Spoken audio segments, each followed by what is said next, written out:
happy to join with you today. Hello, Chicago. In what will go down in history as the greatest demonstration for freedom in the history of our nation. It's been a long time coming. Tonight is your answer.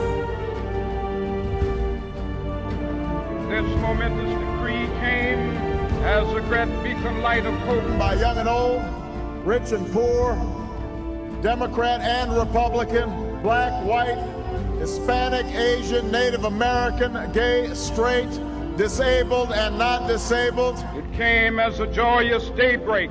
Americans who sent a message to the world that we have never been just a collection of individuals or a collection of red states and blue states. We are and always will be the United States of America.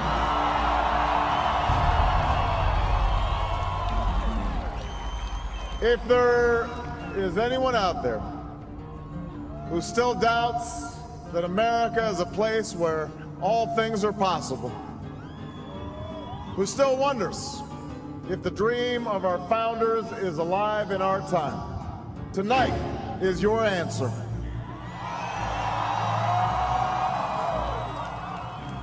It's the answer told by lines that stretched around schools and churches in numbers this nation has never seen.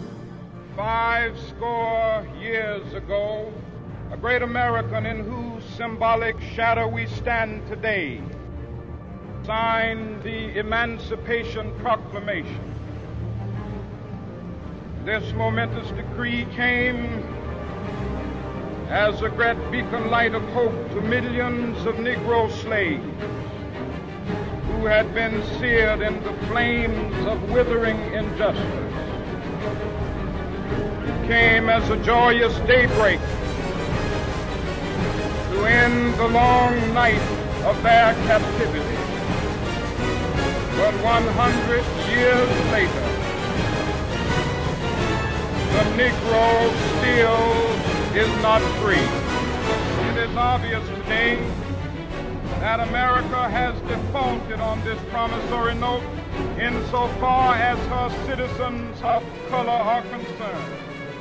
Instead of honoring this sacred obligation, America has given the Negro people a bad check. It's the answer that led those who've been told for so long by so many to be cynical and fearful and doubtful about what we can achieve, to put their hands on the arc of history and bend it once more toward the hope of a better day. Because of what we did on this day, in this election, at this defining moment, we refuse to believe that the Bank of Justice is bankrupt. We refuse to believe that there are insufficient funds in the great vaults of opportunity of this nation. So we've come to cash this check, a check that will give us upon demand the riches of freedom and the security of justice. Change has come to America.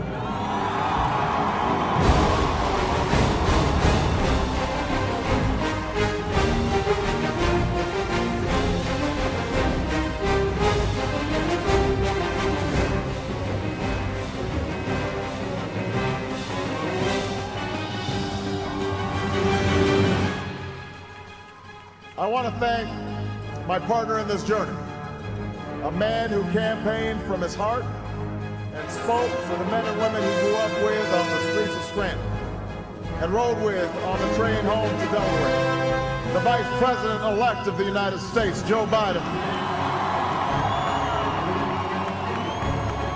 Now is the time to make real the promises of democracy.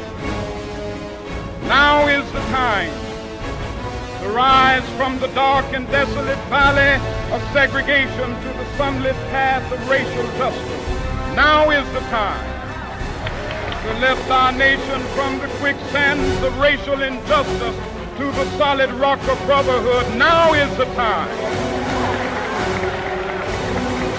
to make justice a reality for all of God's children.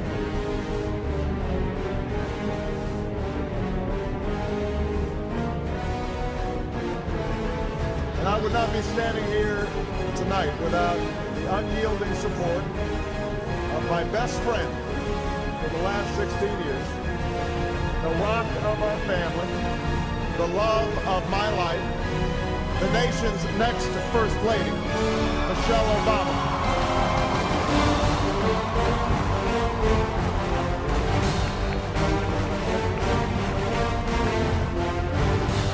ABC News is now ready to project that Barack Obama will carry the state of California, carry other states in the West. Barack Obama will be the 44th President of the United States. Barack Obama has been elected President.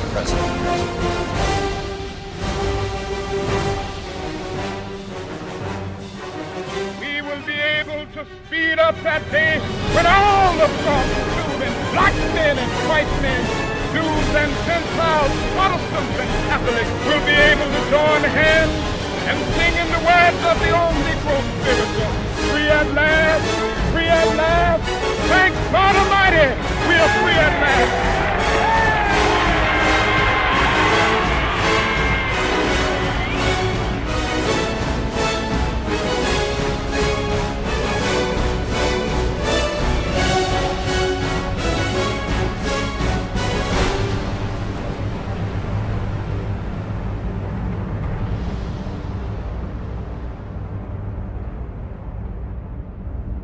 And while she's no longer with us, I know my grandmother's watching, along with the family that made me who I am.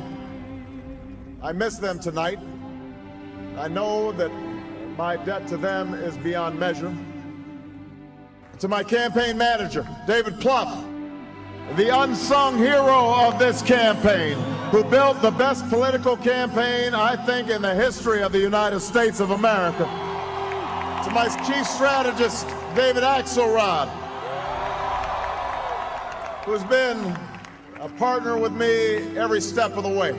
But above all, I will never forget who this victory truly belongs to. It belongs to you. It belongs to you. It grew strength from the young people who rejected the myth of their generation's apathy. It drew strength from the not-so-young people. Sasha and Malia, I love you both more than you can imagine. And you have earned the new puppy that's coming with us to the White House.